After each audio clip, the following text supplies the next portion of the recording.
जो ममता बनर्जी साहिबा कर रही हैं वो बिल्कुल गलत है, बिल्कुल अनकॉन्स्टिट्यूशनल है और देश को विभाजित करने की बात कर रही हैं। इसका सीधा मतलब है कि उनके अंदर भावना है कि देश को विभाजित किया जाए या पश्चिम बंगाल को देश के कानून से अलग किया जाए। अब ये कानून है, देश का कानून है, चाहे किसी तरह से बना हो, अब ये कानून लागू हो गया है तो आपको इसका सम्मान करना पड़ेगा। और अगर आप नहीं करते हैं, पुलिस की गाड़ियों में आग लगाते हैं, बलवा करते हैं, तो आप दंड के भागीदार होंगे। अब आप गुंडागर्दी करना चाहते हैं कि हम तो नहीं मानेंगे, तो ये फेडरल हमारा जो देश है वो एक क्वासी फेडरल स्ट्रक्चर है जिसमें राज्यों को भी बहुत सारे विषय दिए गए हैं, बहुत सारी स्वायत्तताएँ भी दी गई हैं। अब उस स्वायत्तता को राज्य का मुख्यमंत्री अपने हिसाब से यूज़ करना चाहता है या अपने स्वार्थ पूर्ति के लिए करना चाहता है, तो ये बात अलग है। अन्यथा आप देखें तो हमारे देश में ऐसा कोई गुंजाइश नहीं है। अगर संसद से कोई कानून पास हो गया तो सब पर बराबर रूप से लागू होता है और लागू होना चाहिए, और सारे राज्यों को, हर नागरिक को इसका सम्मान भी करना चाहिए। बंगाल की जनता ये कह रही है कि टीएमसी के लोगों ने पुलिस को इन्फ्लुएंस कर लिया है और यहाँ जो राज्य सरकार का समर्थन पुलिस को मिल जाता है, इसलिए हमारी सुनवाई नहीं होती, हमारे साथ ऑफेंस होता है, हमारे साथ लूटमार होती है, मार पिटाई होती है और पुलिस उस पर कोई केस नहीं दर्ज करती। तो सीबीआई को तो ये जांच करना ही पड़ेगा और अगर इसमें कुछ होता है तो कार्रवाई भी करनी ही पड़ेगी। सर, देश में वक्फ बोर्ड कानून देश में लागू हो चुका है और इसी कानून के चलते पश्चिम बंगाल में काफ़ी ज़्यादा धरना प्रदर्शन हो रहा है और दंगे भी हुए हैं। जिस तरीके से पुलिस की गाड़ियों को क्षतिग्रस्त किया गया है, पत्थरबाजी की गई है, तो आज जिस तरीके से पश्चिम बंगाल में हालात राज्य सरकार के कंट्रोल के बाहर हैं, जो आज तस्वीरें सामने आ रही हैं, क्या पश्चिम बंगाल में राष्ट्रपति शासन लगने की उम्मीद है? जिस तरीके के हालात वहाँ पर हैं, देखिए, जो हालात हैं उस हिसाब से तो शासन वहाँ लगना चाहिए। अब उम्मीद है वो एक राजनीतिक कारण हो सकता है, राजनीतिक रूप से सरकार ये ना समझे। बहुत सारी बातें होती हैं, उसको सरकार को समझना पड़ता है कि इसका असर क्या होगा, लोगों पर असर क्या होगा, वोट बैंक पे क्या असर होगा, तो ये सरकार को देखना है। लेकिन जो हालात अभी पैदा हुए हैं उस हिसाब से ये देखा जाएगा कि कॉन्स्टिट्यूशनल मशीनरी का फेल्योर हो गया है और राष्ट्रपति शासन कॉन्स्टिट्यूशन मशीनरी के फेल्योर पर लगनी चाहिए। तो ये दिखाई दे रहा है, वहाँ की राज्य सरकार भी उकसा रही है लोगों को, जनता को, और वक्फ का विरोध हो रहा है जो कि अनर्गल है, बिना सिर पैर का है। अगर वक्फ का विरोध हो रहा है तो उसको उस तरह से नहीं आप कर सकते, उसके खिलाफ आप एक याचिका दीजिए। आप संसद में जो कार्रवाई हो रही थी उसका रेफरेंस दीजिए, वहाँ पर आपने विरोध किया होता। अब ये कानून है, देश का कानून है, चाहे किसी तरह से बना हो, अब ये कानून लागू हो गया है तो आपको इसका सम्मान करना पड़ेगा। और अगर आप नहीं करते हैं, पुलिस की गाड़ियों में आग लगाते हैं, बलवा करते हैं, तो आप दंड के भागीदार होंगे, मुझे ऐसा लगता है। एक तरफ पश्चिम बंगाल में जो हालात हैं उनको संभालने में नाकामयाब नजर आ रही है राज्य की ममता बनर्जी सरकार, और वहीं दूसरी तरफ उन्होंने वक्फ अधिनियम कानून को लेकर ये कहा है कि चाहे मुझे गोली मार दो, पर मैं पश्चिम बंगाल में इस कानून को लागू नहीं होने दूंगी क्योंकि ये धर्म का बंटवारा कर रहा है। देखिए, ऐसा कुछ नहीं है, ये एक केंद्रीय कानून है जो सभी राज्यों पर बराबर रूप से लागू होगा। तो जो ममता बनर्जी साहिबा कर रही हैं वो बिल्कुल गलत है, बिल्कुल अनकॉन्स्टिट्यूशनल है और देश को विभाजित करने की बात कर रही हैं। इसका सीधा मतलब है कि उनके अंदर भावना है कि देश को विभाजित किया जाए या पश्चिम बंगाल को देश के कानून से अलग किया जाए। तो पश्चिम बंगाल की जनता को ये समझना होगा कि ये हमने कैसा नेता चुना है जो हमें देश से अलग कराने की कोशिश कर रहा है, या कह रहा है कि एक सेंट्रल लेजिस्लेशन जो पार्लियामेंट से पास हुआ है, पार्लियामेंट में भी टीएमसी के एमपी हैं और उन्होंने भी बहस में हिस्सा लिया है, और जॉइंट पार्लियामेंट्री कमेटी में भी टीएमसी के लोग हैं, उन्होंने भी उसमें विरोध प्रकट किया, उनकी रिपोर्ट आई, सारी चीज़ें हुई। तो इस तरह से जो ये अब ममता बनर्जी कह रही हैं वो बिना सिर पैर की बातें हैं, और मुझे लगता है कि वो उनको और कोई विषय नहीं मिला तो ऐसा केंद्र सरकार को नीचा दिखाने के लिए वो ऐसा कर रही हैं। उनके पास और कोई विषय नहीं है और ये बिल्कुल इलीगल है, बिल्कुल हमारे फेडरल स्ट्रक्चर के अगेंस्ट है, कॉन्स्टिट्यूशन के अगेंस्ट है, और कहीं ना कहीं ये हमारे देश को बांटने की कोशिश भी है। तभी जब भी केंद्र सरकार के द्वारा कोई कानून लाया जाता है, ममता बनर्जी हमेशा यही कहती हैं कि इस बिल या कानून को हम पश्चिम बंगाल में लागू नहीं होने देंगे, क्योंकि इसी तरीके का बयान हम पहले सीएए के टाइम पर भी सुन चुके हैं सर, और उस समय पर भी काफ़ी ज़्यादा पत्थरबाजी की गई थी। तो क्या लग रहा है कि अब वहाँ के जो राज्यपाल हैं उन्हें इन तमाम चीज़ों पर नज़र रखनी चाहिए?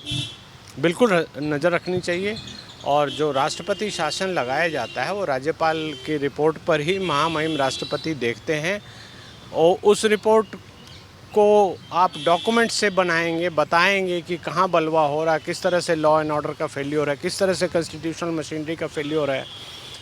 तो उस पर राज्यपाल, चूँकि वो केंद्र के एक रिप्रेजेंटेटिव होते हैं, केंद्र को उनको रिपोर्ट करना होता है, तो राज्यपाल को तो एकदम नज़र बनाए रखनी है, सूक्ष्म रूप से इस चीज़ को देखना होगा, समझना होगा, और एक एक चीज़ की खबर लेकर केंद्र को रिपोर्ट अनुशंसा करनी होगी, तभी जाकर यहाँ पर राष्ट्रपति शासन लग सकता है। मुझे लगता है कि राज्यपाल का रोल यहाँ पर बहुत ही क्रिटिकल हो जाता है। यहाँ पर अगर हम बात करें जिस तरीके से ममता बनर्जी पश्चिम बंगाल में लेकर कह रही हैं कि हम वक्फ बोर्ड का कानून को लागू नहीं होने देंगे, एक तरफ मणिपुर से इसी तरीके की खबरें आ रही हैं कि वहाँ विरोध प्रदर्शन चल रहा है, तमिलनाडु से खबर आ रही है कि वहाँ जोरदार प्रदर्शन किया जा रहा है, तो तमाम जो राजनीतिक पार्टियाँ अपने अपने राज्य को लेकर कहती हैं कि हम कानून को यहाँ लागू नहीं होने देंगे। क्या इस तरीके की पॉसिबिलिटीज़ हैं कि जब केंद्र सरकार ने पूरे देश में कानून लागू कर दिया तो ये कुछ राज्य रह जाएंगे? देखिए, ऐसा कुछ नहीं है। संसद से कानून पास हुआ है, और संसद में हर राज्य के एमपी होते हैं, संसद के दोनों सदनों में ये पास हुआ है, इस पर बहस हुई है, चर्चा हुई है, उसके बाद इसमें सुधार किया गया है, तो कहीं कोई गुंजाइश हमारे संवैधानिक तरीके से कहीं कुछ नहीं है। अब आप गुंडागर्दी करना चाहते हैं कि हम तो नहीं मानेंगे, तो ये फेडरल हमारा जो देश है वो एक क्वासी फेडरल स्ट्रक्चर है, जिसमें राज्यों को भी बहुत सारे विषय दिए गए हैं, बहुत सारी स्वायत्तताएं भी दी गई है।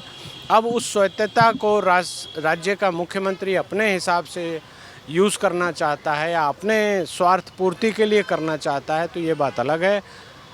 अन्यथा आप देखें तो हमारे देश में ऐसा कोई गुंजाइश नहीं है। अगर संसद से कोई कानून पास हो गया तो सब पर बराबर रूप से लागू होता है, और लागू होना चाहिए, और सारे राज्यों को, हर नागरिक को इसका सम्मान भी करना चाहिए। सर, ममता बनर्जी जो लगातार वक्फ पे सवाल उठा रही हैं, उन्हीं की मुश्किलें अब सीबीआई ने बढ़ा दी हैं। सीबीआई ने जो अब हाई प्रोफाइल घोटाले पश्चिम बंगाल में हुए हैं, चाहे फिर वो संदेश खाली का हो, एसएससी घोटाला हो, या फिर तमाम और बड़े घोटाले, उन पर एक साथ जांच करने के लिए तेज़ी बढ़ा दी है सीबीआई। हाँ, सीबीआई ने तेज़ी बढ़ा दी है, और सीबीआई को जाँच करना भी चाहिए। देखिए, सीबीआई एक सेंट्रल एजेंसी है, लोग राजनीतिक रूप से इसका विरोध कर सकते हैं, लेकिन आप ये देखिए कि जैसे दिल्ली में मैं कोई शिकायत करता हूँ और दिल्ली पुलिस कोई काम नहीं करती, या मान लीजिए दिल्ली के जो राज्य सरकार है उसका मैं विरोध करता हूँ, तो वहाँ पर पुलिस उनके अधीन है, तो पुलिस तो काम करेगी नहीं, तो हमको उनका विरोध करने का और कोई रास्ता नहीं है। तो केंद्र सरकार ये कहती है कि हम सीबीआई को भेजकर जांच करवा लेते हैं, सेंट्रल पुलिस एस्टैब्लिशमेंट की एजेंसी है ये, और जांच करवा लेते हैं। वो जांच भी आएगी तो वो न्यायिक प्रक्रिया से गुजरती है। ऐसा कुछ नहीं है कि सीबीआई ने जांच कर लिया तो कोई बहुत बड़ा बलवा हो जाएगा या बहुत सारी चीज़ें निकाल लेगी। ये बात अलग है कि सीबीआई किसी से इन्फ्लुएंस नहीं होती। सीबीआई के इन्वेस्टिगेटर्स जो भी हैं वो बिल्कुल साइंटिफिक तरीके से बातों को तह तक जाकर निकाल लेते हैं, जो कि स्टेट की जो पुलिस होती है वो दाएं बाएं करने में लगी रहती है, बातों को ढकने में लगी रहती है, और उनका लोकल नेक्सस भी हो सकता है। तो उस तरह से सीबीआई की जांच यहाँ होनी चाहिए।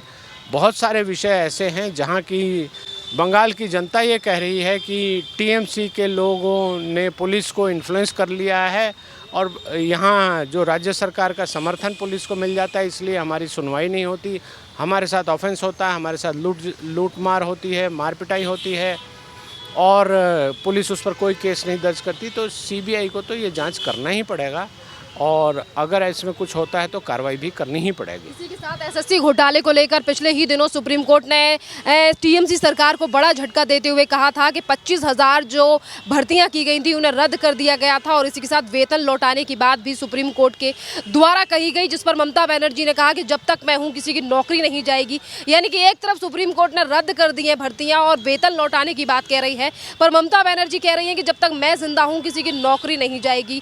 और वहीं दूसरी तरफ सर, जैसे कि मैंने पश्चिम बंगाल में हो रहे दंगे फसाद को लेकर राष्ट्रपति शासन की बात की है, तो जो लगातार राज्य सरकार को लेकर सवाल और सच्चाई और भ्रष्टाचार सामने आ रहे हैं, क्या इन तमाम चीज़ों के चलते 2026 के चुनाव से पहले तक टिक पाएंगी ममता बनर्जी पश्चिम बंगाल में, जो आज जिस सच्चाई सामने आ रही है वहीं की जनता के सामने? देखिए, ये आप अभी कह नहीं सकते। जो वहाँ हालात उन्होंने क्रिएट किए हैं उस पर जो वहाँ के राज्यपाल महोदय हैं वो एक रिपोर्ट भेजेंगे, उसकी जांच की जाएगी, उसके बाद उसमें सत्यता पाई जाएगी और ये एक प्योर पॉलिटिकल डिसीजन है कि उस पे कॉन्स्टिट्यूशनल मशीनरी का फेल्योर अगर पाया जाता है तो केंद्र सरकार को पॉलिटिकल विल है कि नहीं है वहाँ पर राष्ट्रपति शासन लगाए या न लगाए, ये केंद्र सरकार के हाथ में होती है। केंद्र सरकार ही, प्रधानमंत्री ही अनुशंसा करते हैं, तब राष्ट्रपति की सारी पावर आती हैं।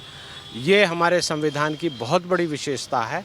तो ये आप हाँ, एसएससी मामले में भी जो सुप्रीम कोर्ट ने जो फैसला दे दिया है वो अंतिम फैसला है। उसके ऊपर मुख्यमंत्री या किसी भी मंत्री या किसी प्रधानमंत्री या किसी को भी कुछ कहने का कोई अधिकार नहीं है। ये जो कह रही हैं सिर्फ अनर्गल बातें कर रही हैं और इनको चुप रहना चाहिए। इनको हमारे जो न्यायालय है उसके आदेश का सम्मान करना चाहिए, उसकी कंप्लायंस करनी चाहिए। अगर ये नहीं करती हैं तो इनके विरुद्ध कार्रवाई भी होनी चाहिए, कंटेम्प्ट भी बननी चाहिए और सुप्रीम कोर्ट को इसको गंभीरता से देखना भी पड़ेगा। बहुत बहुत धन्यवाद सर।